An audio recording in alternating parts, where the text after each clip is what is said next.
క్రీస్తునందు ప్రియమైన దైవ జనాంగమా, నా పేరు పాస్టర్ పసుపులేటి పేతురు. నేను దేవుని సేవకుడను. ఎలాగున్నారు? ప్రతిరోజు క్రమంగా దేవుని వాక్యాన్ని ఆలకిస్తున్నారా? ప్రభుతో మాట్లాడుతూ ఉన్నారా? మీరు వినటమే కాదు ప్రియులారా, మీ స్నేహితులకు, బంధువులకు తెలియజేయండి. వాళ్ళు కూడా స్వస్థతల కోసం ఎదురు చూస్తూ ఉంటారు. వారికి యేసయ్య స్వస్థతనిస్తాడు, అలాగే రక్షణ భాగ్యాన్ని కల్పిస్తాడు. ప్రియులారా, పరిశుద్ధ గ్రంథమైన బైబిల్లో యోహాను రాసిన సువార్త 5వ అధ్యాయం మొదటి 9 వచనాలలో పరిశుద్ధపరిచి పవిత్రపరిచే కోనేరు ఉంది. స్వస్థత కలిగించే కోనేరు. రోగులు అక్కడ గుంపులు గుంపులుగా పడి ఉంటారు. అక్కడ ఒక విశేషం ఉంది. అప్పుడప్పుడు ఆకాశము నుండి దేవదూత దిగివచ్చి ఆ కోనేటిలో ఉన్న నీరును కదిలించే ఒక గొప్ప వింత ఆశ్చర్యమైన కార్యం ఉంది. ఆ నీళ్లు కదిలించినప్పుడు ఏ రోగైతే ముందు దిగుతాడో ఆ రోగి బాగుపడుతూ ఉంటాడు. అసలు విషయం ఏమిటి? బేతస్తా కోనేరులోని నీరు పరిశుద్ధమైనదని నమ్మేవారు. ఆ రోజులలో యూదులు దేవునికి బలిగా ఒక గొర్రెని ఇవ్వాలి అని అంటే ఆ గొర్రెని ఆ కోనేరులో ఉన్న నీటితో శుభ్రంగా కడిగి పరిశుభ్రపరిచేవారు. ఆ తర్వాత దేవునికి బలిగా ఇచ్చేవారు. ఎందుకని? మన దేవుడు పరిశుద్ధుడు.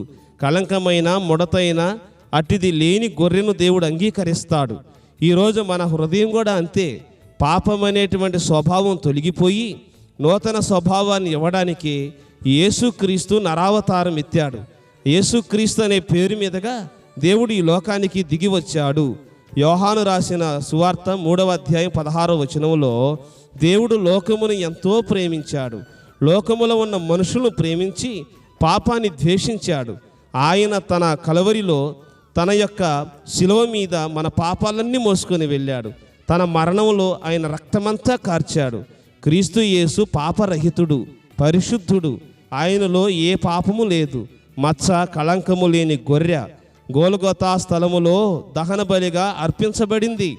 ఆయన రక్తమంతా కార్చాడు. ఆయన రక్తమనే కోనేరులో నీ వస్త్రాన్ని ఉదుకుకో. ఆ రక్తమనే కోనేరులో నీ హృదయాన్ని శుద్ధి చేసుకో. యేసు నీ ప్రార్థన అంగీకరిస్తాడు. దేవుడు నీ ప్రార్థనను తన యొద్దకు చేర్చుకుంటాడు. ప్రియ శ్రోతలారా, దేవుని వాక్యాన్ని వింటున్నారా? ఈనాడు మనుషులకు ప్రార్థనలో వెంటనే జవాబు రావాలని చూస్తూ ఉంటారు. కానీ పట్టుదలతో సహనంతో కనిపెడితే దేవుడు ఇస్తాడు. వచ్చి కళ్ళు మూసుకొని ప్రార్థన చేసి కళ్ళు తెరిచి చూడగానే స్వస్థత కలగకపోతే ఎంతో బాధపడతారు, వేదనకు గురవుతారు. అయ్యో, దేవుని మీద కూడా కోపం వస్తుంది. యేసు దేవుడా, నన్ను ఎందుకు స్వస్థపరచలేదు? నేను కళ్ళు మూసుకొని ప్రార్థించా కదా, నువ్వు నన్ను బాగు చేస్తావు అనుకున్నాను, నువ్వు నన్ను ఇలా చేస్తావు అనుకోలేదయ్యా అని గుండె బరువెక్కిపోయి ఏడుస్తూ ఉంటారు. ప్రియులారా, బేతెస్తా కోనేరు దగ్గర ఉన్న మనుషులకు ఓపిక ఎక్కువండి. వారు ఎంతో ఎదురు చూసేవారు. దేవుని దూత దిగి వచ్చే వరకు, నీళ్లు కదిలించే వరకు ఎదురు చూసేవారు. నీళ్లు కదిలించినప్పుడు ఎవరైతే ముందు దిగేవాళ్ళో వాళ్ళు బాగుపడేవాళ్ళు. ప్రియులారా, వింటున్నావా? నీ దైవజనుడు వాక్యం చెప్తూ ఉన్నప్పుడు నీ హృదయం కదిలించబడట్లేదా?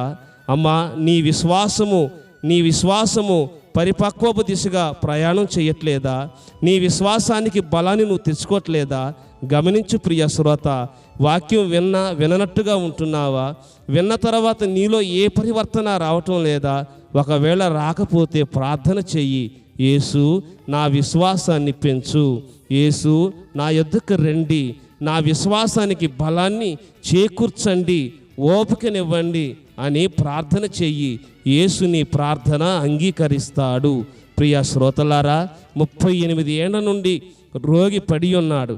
ఆ రోగిని యేసు చూసి అంటున్నాడు కదా, కుమారుడా, నీవు స్వస్థత పొందగోరుచున్నావా అని అడిగాడు.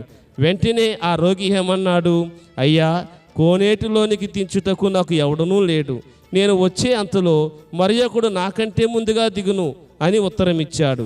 యేసు అన్నాడు, నీవు లేచి నీ పరుపెత్తుకొని నడువమని వానితో చెప్పగా వెంటనే వాడు స్వస్థత నొంది తన పరుపెత్తుకొని నడిచాడు. నిజమే, యేసే వస్తే ఇక కోనేటితో పని లేదు, దేవదూతతో పని లేదు. కోనేరు కంటే, దేవదూత కంటే మన ప్రభు గొప్పవాడు. ఆయన రక్షకుడు, రక్షిస్తాడు. ప్రియ శ్రోత, యేసుక్రీస్తు నీ స్వకీయ రక్షకుడా? ఆయనను అంగీకరించావా? ఒకవేళ నీవు ఆయనను దూరంగా పెడితే యేసు నాలోనికి రండి అని ఆయనను ఆహ్వానించు. ఆయన నీకు సహాయం చేస్తాడు, నీ హృదయాన్ని పరిశుద్ధపరుస్తాడు, పవిత్రీకరణ చేస్తాడు, నిన్ను బాగు చేసి ఆయన రక్తంతో నిన్ను కడిగి ఆయన బిడ్డగా చేర్చుకుంటాడు. ఎంత గొప్ప దేవుడో! అట్టి కృప ప్రభువు నీకు దయచేయునుగాక. ఆమేన్. ప్రార్థన. మమ్మల్ని ఎంతో మిక్కిలిగా ప్రేమించిన మా తండ్రి, మా శ్రోతలను దీవించి ఆశీర్వదించండి, సర్వసత్యములోనికి నడిపించండి, వారి అవసరాలు అక్కరలు తీర్చండి, రోగులైతే బాగు చేయండి, గుండె బరువెక్కి వేదనకు గురైన వారిని దేవా వారి హృదయాన్ని బాగు చేయండి, స్వస్థపరచండి, కార్యం చేయండి. యేసు నామమున అడుగుచున్నాను తండ్రి. ఆమేన్, ఆమేన్.